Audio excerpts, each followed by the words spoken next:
வணக்கம் நண்பர்களே, முக்கிய செய்திகளை இந்த பதிவில் பார்க்க போகிறோம். முதல் செய்தி என்ன பார்க்க போகிறோம் அப்படின்னா, தி ஹிந்துவில் பார்த்தீங்கன்னா ஒரு ஆர்டிக்கல் வந்துச்சு. Annamalai unhappy with constituencies allocated by ADMK அப்படின்னு சொல்லிட்டு ஒரு ஆர்டிக்கல். அதாவது அதிமுக பாஜகவுக்கு ஒதுக்கின தொகுதி பங்கீடு இருக்குல்ல, இந்த விவகாரத்தில் அண்ணாமலை பயங்கர அப்செட்டாக இருக்காரு, டெல்லி மேலிடத்துக்கிட்ட தன்னுடைய அதிருப்தியை வெளிப்படுத்தியிருக்காரு அப்படின்னு சொல்லிட்டு தி ஹிந்து ஆர்டிக்கல் எழுதியிருக்காங்க. இந்த ஆர்டிக்கலை ஷேர் பண்ணி சவுக்கு சங்கர் இருக்கார்ல, அவர் quit the party and go mister Annamalai, கட்சியை விட்டு வெளியே போங்க அண்ணாமலை.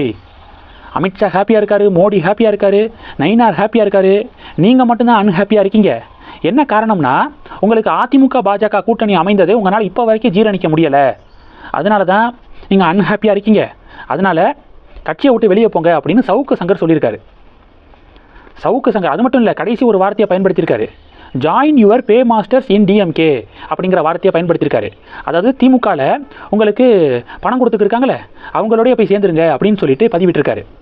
யார் எதை பேசுகிறது அப்படிங்கிற விவஸ்தையே இல்லாமல் போயிடுச்சு நாட்டில் அப்படிங்கிறதான் இதுக்கு கமெண்ட் செக்ஷனில் பொதுமக்களுடைய கருத்தாக இருக்குது.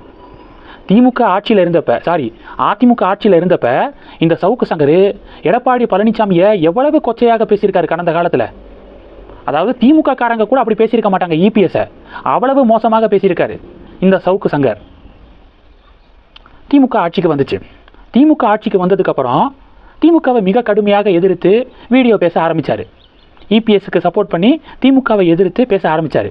அதாவது யார் எதிர்கட்சியாக இருக்காங்களோ அவங்கக்கிட்ட காசை வாங்கிட்டு துட்டை வாங்கிட்டு அவங்களுக்கு ஜால்ரா போடுறது தான் இந்த சவுக்கு சங்கர் வாடிக்கையாகவே வச்சுருக்காரு அப்படிங்கிறதான் நிறையா பொதுமக்களுடைய ஒப்பீனியனாக இருக்குது. இப்போ கூட சவுக்கு சங்கருடைய வீடியோக்களை பேசு தமிழா பேசு, இளைய பாரதம் இந்த யூடியூப் சேனல்லாம் ஒளிபரப்பு பண்ணாங்க.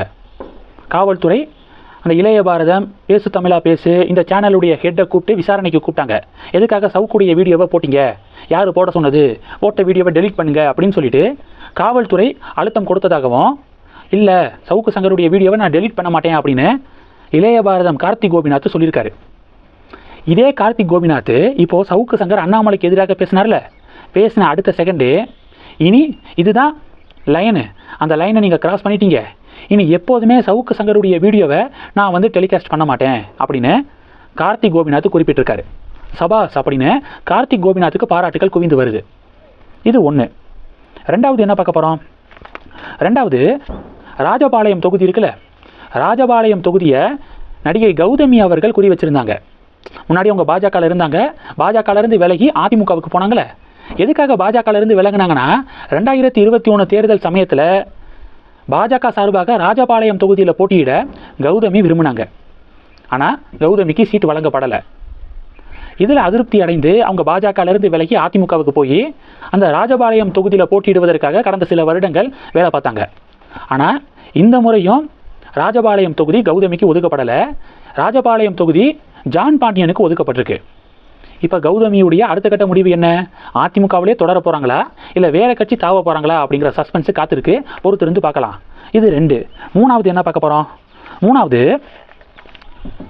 விஜய் வசந்த் இருக்கார்ல, கன்னியாகுமரி காங்கிரஸ் எம்பி, என்டிஏல குழப்பம் நீடிச்சுக்கு இருக்கு, அண்ணாமலை அதிருப்தியில் இருக்காரு, என்டிஏ பலவீனமாயிருச்சு அப்படின்னு சொல்லிட்டு பதிவு போட்டிருக்காரு விஜய் வசந்த்.